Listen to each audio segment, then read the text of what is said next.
Bonsoir à tous et bienvenue. Lendemain de la célébration de Noël, ce lundi, déclaré jour férié, a été fait de repos et de loisirs. Plages, jeux et autres activités ludiques au menu de ce week-end prolongé. Le reportage de l'une de nos équipes qui a sillonné quelques plages à suivre dans ce journal. Réveillon de Noël, réveillon de la Saint-Sylvestre, jour de l'an, mariage, baptême, anniversaire. Toutes ces occasions sont bonnes pour les femmes pour se refaire une beauté grâce à la magie du make-up. Entendez le maquillage plus poussé et plus soigné. Gros plan ce soir dans ce journal sur une activité qui marche, le métier de maquilleur. Cela ne vous a pas échappé, nous sommes dans la dernière semaine de 2022, une année sportivement très chargée.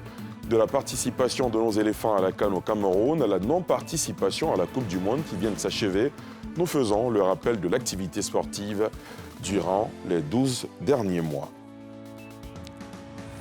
Les Ivoiriens ont eu droit à un week-end de Noël prolongé. Ce lundi, lendemain de la célébration de Noël, déclaré jour férié, a été fait de repos et de loisirs, plages, jeux et autres activités ludiques. Au menu de ce week-end prolongé, l'une de nos équipes a sillonné quelques plages. Le reportage de Moussa Nikiema et Tanguy Conan. Roller, football ou basket, pêche ou tout simplement du bon temps. Et surtout, beaucoup de vent. Ce lundi est un jour férié bien mis à profit. En famille, entre amis ou en solitaire, on se détend avant la reprise du travail. La fête de Noël s'est très bien passée, on a mangé en famille. Aujourd'hui, je viens ici pour me détendre, profiter du vent, la mer et tout. Après la fête, il faut faire sortir un peu les enfants, se réjouir un peu ensemble en famille. Il y a l'eau, il y a le sable. Les enfants sont beaucoup plus épanouis, plus heureux, plus contents. Voilà. On est venu jouer un peu au bois. Je suis juste venu prendre un peu d'air. Parce que la fête, surtout Noël pour les enfants, c'est vraiment épuisant.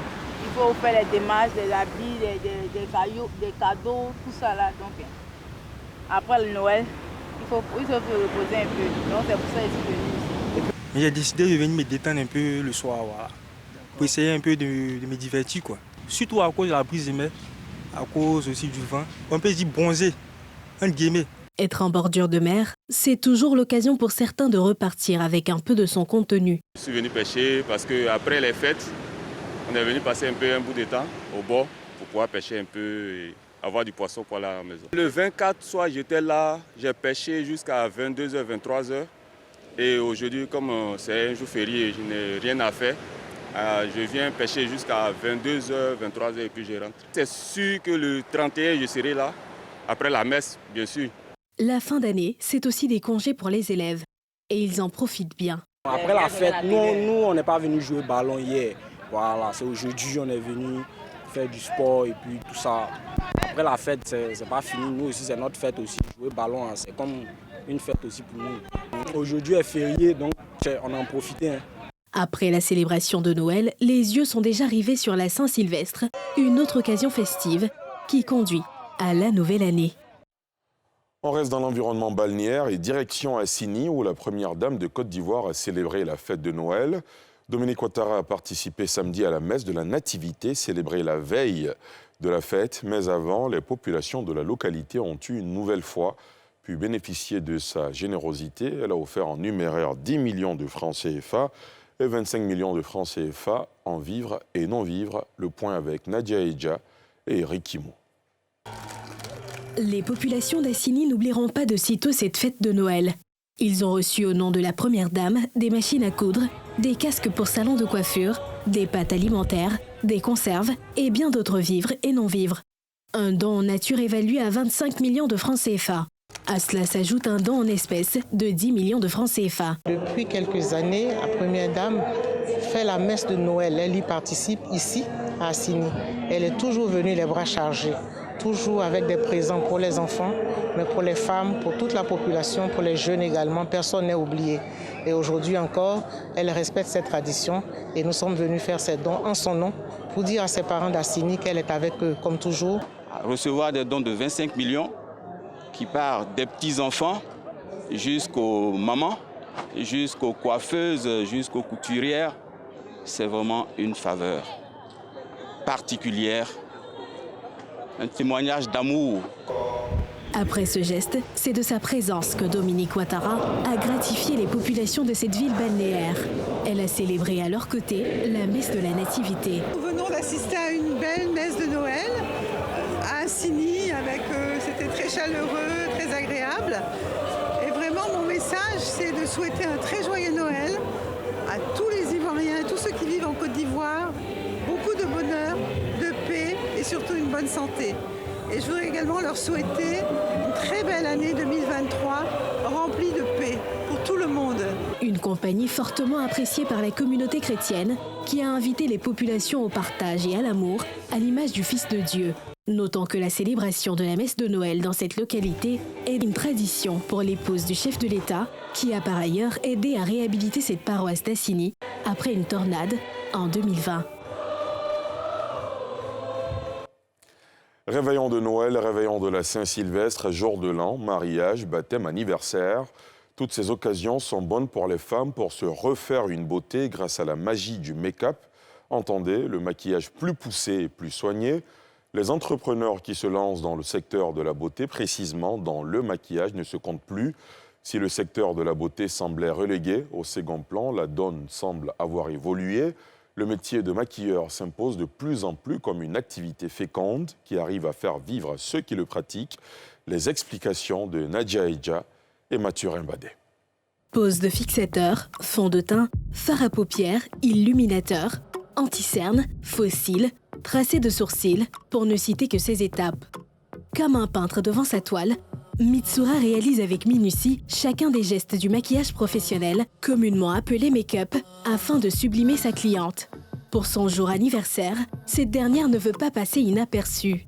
Ça me plaît, les gens apprécient. Donc, et puis, quand je me regarde aussi, je me sens belle, donc j'ai l'habitude de venir me maquiller. Peu à peu, le résultat final se dessine. Pour ce type de maquillage léger, la cliente a dû débourser 10 000 francs CFA. Un business juteux pour Mitsura. Sans formation préalable, cet autodidacte réussit à tirer son épingle du jeu et à vivre de sa passion. Le coût de sa prestation varie entre 10 000 et 100 000 francs CFA en fonction de l'occasion. Les anniversaires de 10 000 à 25 000, maintenant les baptêmes de 25 000 à 50 000. 100 000, ça va c'est pour le mariage. C'est un travail comme les autres, en vue de ça.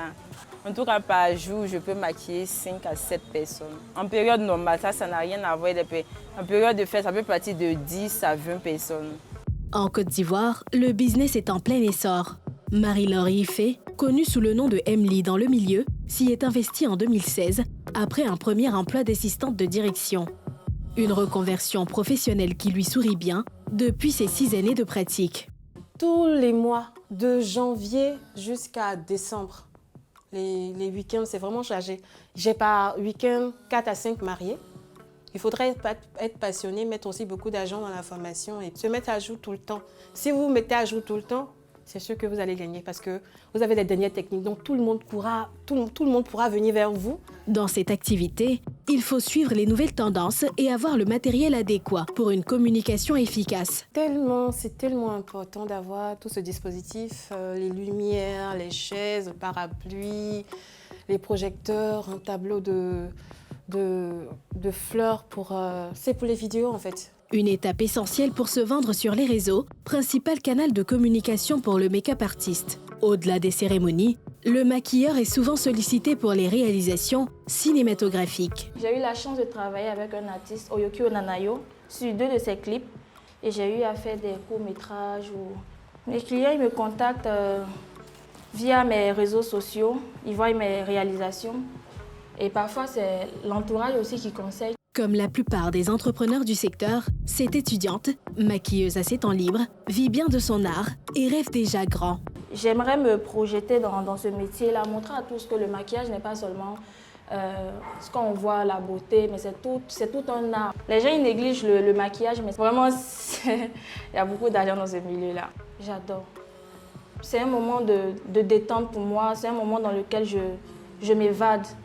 C'est un moment dans lequel c'est mon loisir. C'est vrai que c'est mon travail, mais en même temps, c'est mon loisir, le maquillage.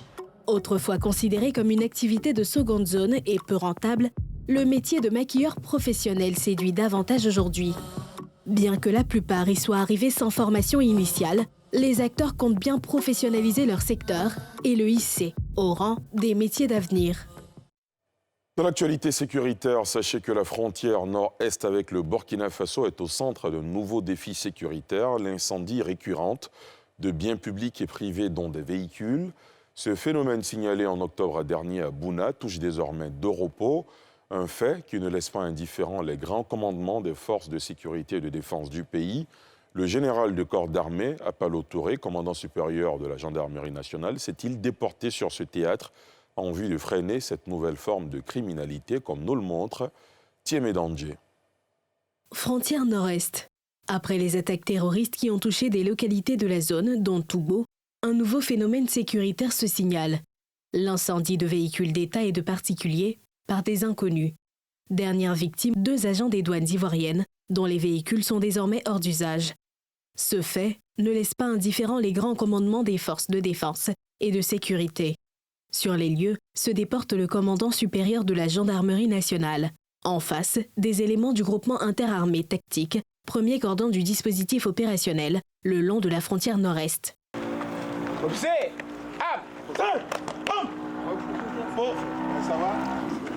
Leur mission, lever toute menace sécuritaire qui impacte la quiétude des populations. Sur cette liste, ceux qui se livrent aux incendies de biens privés et publics qui font parler de ces derniers jours à Doropo. Dans cette dynamique, le général Alexandre Apalo Touré invite à cultiver la fraternité d'armes. La solidarité avec les autres forces, ça doit être comme ça. Parce que seul, on ne peut rien faire. On ne peut pas atteindre de bons résultats.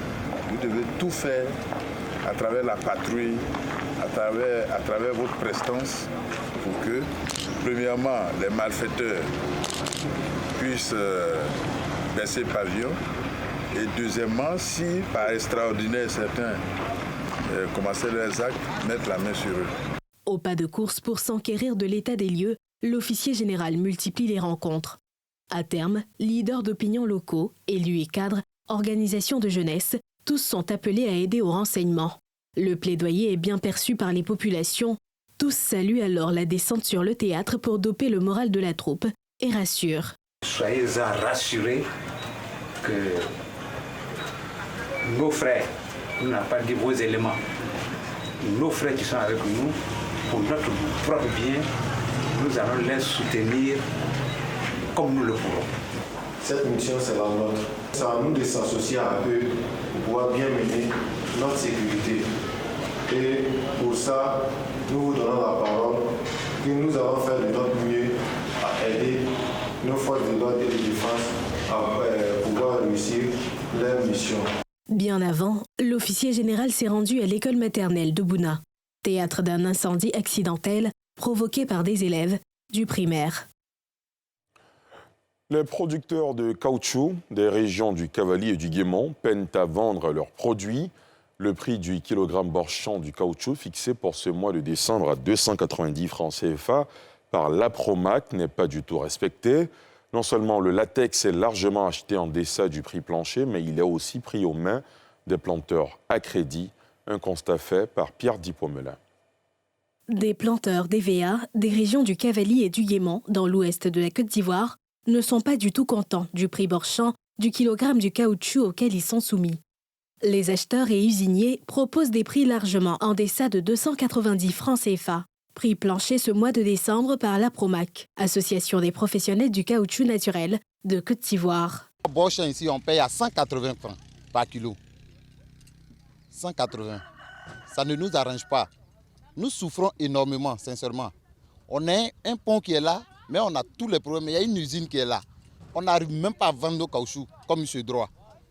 À Kati, où il y a à l'usine, tu t'en vas là-bas, on te prend à 200 francs. Chaque acheteur vient, il donne son prix. L'autre vient, il donne son prix. Et pas à prix Apromac. Aujourd'hui, ce n'est pas les planteurs qui vendent, mais c'est des acheteurs. Nous ne savons pas d'où ils viennent. Et c'est ceux-là qui viennent prendre nos EVA. Ils prennent ça à un prix dérisoire. Ça ne nous arrange pas. Et le prix des EVA, là, en tout cas, ils ont trop diminué. Les seigneurs, là, ils prennent 50 francs. Bon, 200 francs qu'ils payent, là, nous, ils prennent 50 francs, nous, on prend 150. Ah, les balayages, tout ça. Par fini, on ne gagne pas même quelqu'un pour balayer dans les EVA, là. Donc vraiment, l'État n'a qu'à essayer de voir. En plus d'être mévendu, le caoutchouc est aussi pris aux mains des producteurs à crédit. On me parle de 180 francs. 180 francs. Et encore, il n'y a même pas d'argent. L'argent manque. Et on me fait des reçus pour payer des VA après. Je ne sais pas, 1 mois, 2 mois, je n'en sais rien. Les acheteurs au banc des accusés pointent du doigt à leur tour les usiniers qui, selon eux, ne respectent pas les prix à Promac. Cela est dû essentiellement aux usiniers qui ne respectent pas le prix à Promac. L'État de Côte d'Ivoire, c'est-à-dire la Promac, a fixé le prix actuellement dans le mois de décembre. Là, nous sommes, le prix est fixé à 290 francs. Cela sous-entend que c'est à ce prix-là que les usiniers devaient nous prendre normalement. Mais afin de compte, lorsque nous partons à l'usine, on se rend compte que le prix n'est pas respecté à l'usine. C'est-à-dire que les 290 francs ne sont pas respectés à l'usine. Donc du coup, nous qui achetons au prix portant, nous sommes appelés directement à réduire aussi nos prix compte tenu des différentes charges que nous supportons. Le caoutchouc, quand nous on les collecte ici pour aller à Abidjan, on nous prend à 250. Ça ne nous arrange pas. Nous on a besoin, quand l'État donne prix à Promac, on a qu'à nous prendre ça comme ça à Abidjan. Là, ça va beaucoup nous arranger. Et puis ce n'est pas cash, c'est en crédit. Donc c'est un truc, ça ne nous arrange pas. Nos tentatives pour échanger avec les responsables du Southland Cathy, une usine de caoutchouc à Guiglo, sont restées sans suite. Les producteurs de latex, eux, appellent l'État et la Promac à veiller au respect strict de ce produit, qui reste leur principale source de revenus. Une autre découverte, cette fois dans le monde artisanal, direction la commune d'Abobo, à Bougounisso. C'est le nom d'une vaste zone de production artisanale de marmites à ciel ouvert. Dans cette usine sortent chaque jour du feu des centaines de marmites, de casséroles et bien d'autres ustensiles de cuisine. Un savoir-faire transmis de génération en génération, raconté par Nikema Moussa et Bobby Filémon. Du charbon, un fourneau et surtout la matière première indispensable, l'aluminium fondu à très haute température.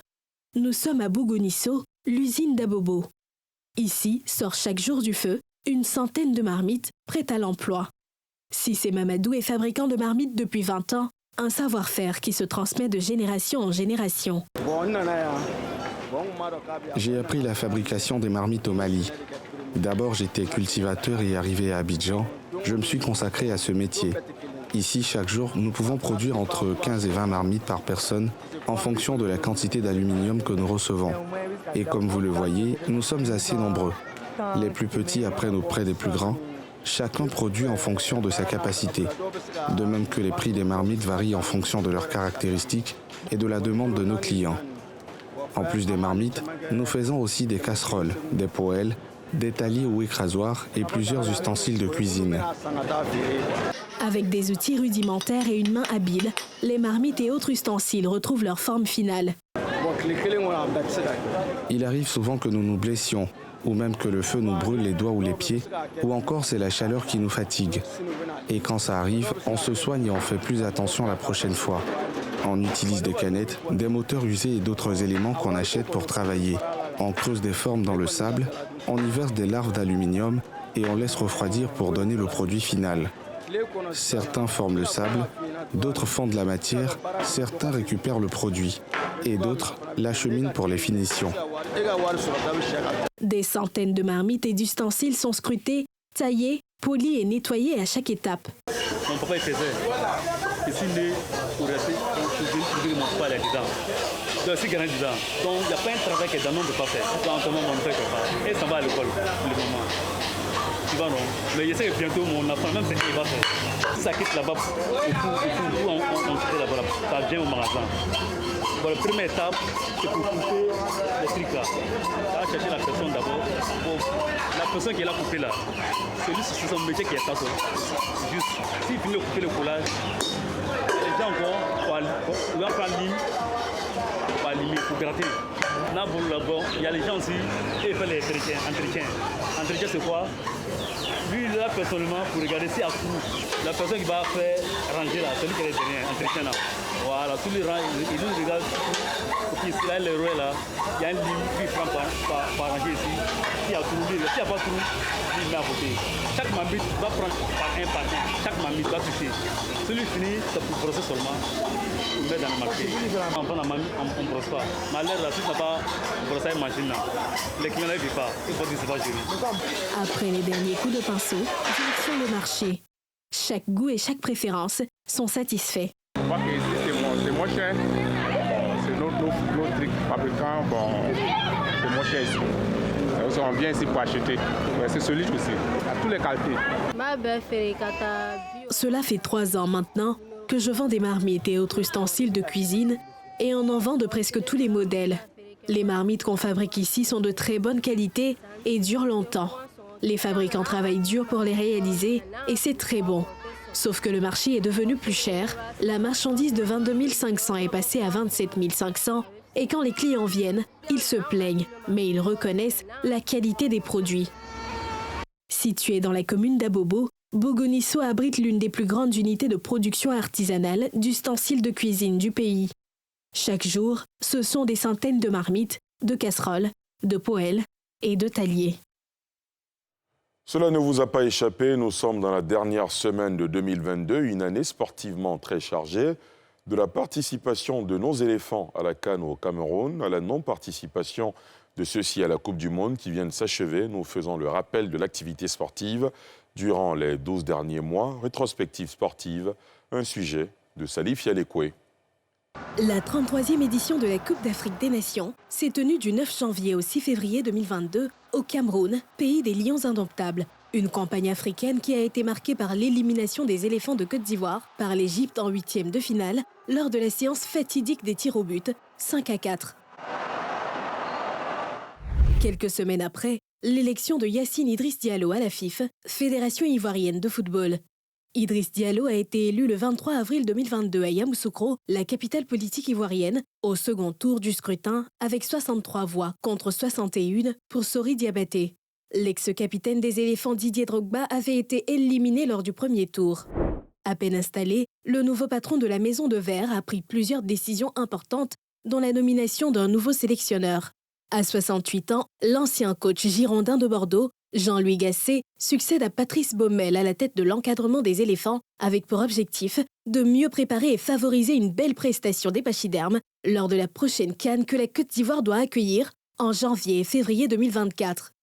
À propos de la CAN, qui se tiendra sur les bords de la lagune Ébrié, tout sera prêt pour cette grande fête continentale du football africain, rassure le chef du gouvernement ivoirien, qui a présidé le 11 novembre dernier la signature entre la CAF et la Côte d'Ivoire d'un accord cadre pour l'organisation de la 34e édition de la CAN à Abidjan. Une lettre de confirmation a été également signée entre la CAF, la FIF et le comité local d'organisation, le COCAN. Avant cette étape, le président de la Confédération africaine de football, Patrice Motsepe, a ouvert un bureau permanent de la CAF à Abidjan-Cocody en avril. Au basketball, la Côte d'Ivoire est devenue la première nation africaine à se qualifier pour la Coupe du Monde, FIBA 2023, qui aura lieu en Indonésie, au Japon et aux Philippines. Avec une victoire 77-69 contre le Cap-Vert lors de la 4e fenêtre des éliminatoires de leur zone, Stéphane Konaté et ses amis devant le public abidjanais ont obtenu ce précieux ticket qui pourra leur offrir une participation aux prochains Jeux Olympiques de Paris 2024. Autre sujet, l'athlétisme avec Marie-Josée Talou qui s'est illustrée au Diamond League à Monaco, en France. Lors de cette compétition, le mercredi 10 août 2022, l'Ivoirienne s'en est sortie avec un chrono de 10,72 secondes sur 100 mètres dames, établissant de facto le nouveau record d'Afrique. Un mot de lettres avec le Scrabble. Les 50e championnats du monde de Scrabble francophone se sont déroulés à Louvain-la-Neuve, en Belgique, du vendredi 22 au samedi 30 juillet 2022, dans les salles de l'Ola Magna et de l'Hôtel Martins. L'Ivoirien Sanoko Mamadou a remporté le championnat de Scrabble classique en battant le Français Gauthier Houillon au bout du suspense. Cette victoire offre à la Côte d'Ivoire son 3e titre mondial. Les arts martiaux figurent aussi au chapitre de l'année 2022. Le taekwondo a un nouveau président en la personne de Jean-Marc Yassé, par ailleurs maire de la commune de Cocody. Il a remporté le samedi 15 octobre 2022 la nouvelle élection à la présidence de la Fédération ivoirienne de taekwondo avec 121 voix contre 117 sur un suffrage exprimé à 238 voix. Il a battu au terme du second tour du scrutin son adversaire, Patrice Remarque. Il s'agissait d'une reprise de l'Assemblée générale du 30 octobre 2021 qu'il avait remportée et annulée par une décision de la justice ivoirienne à la suite d'une contestation de ses adversaires. Le taekwondo continue de glaner les lauriers à l'international avec le médaillé d'or Cheikh Cissé Salah qui a remporté le Grand Prix Riyad 2022 en Arabie, la médaille d'or en disposant en finale de Sansores Carlos en 2 rounds. Note triste en cette fin d'année pour le sport ivoirien. Max Brito, ancien ailier du 15 de Côte d'Ivoire, est décédé lundi 19 décembre dernier à l'âge de 54 ans. L'ex-rugbyman était resté tétraplégique après un plaquage survenu durant le 3e match des éléphants durant la Coupe du Monde 1995 face au Tonga. Aussi, l'on a enregistré le décès de l'ancien président de l'Africa Sport d'Abidjan le 18 décembre. Et à suivre dans quelques instants après ce journal Focus Fait divers qui s'intéresse ce soir à la fillette d'un riche industriel français qui est kidnappé par un gang qui exige une rançon de 600 millions de francs CFA. L'alerte a été sonnée au sommet de l'État ivoirien. Au fil de l'enquête, l'industriel français découvre allègrement que les kidnappeurs sont en réalité des membres de son personnel de maison. Retour sur cette affaire digne d'un polar hollywoodien dans Focus Fait divers dans quelques instants. Après ce journal qui prend ainsi fin, journal préparé par l'ensemble de la rédaction, réalisé par Moussa Doumbia. Merci de nous avoir suivis. Je vous donne rendez-vous demain à 19h50 pour NCI News. Excellente soirée sur la nouvelle chaîne ivoirienne.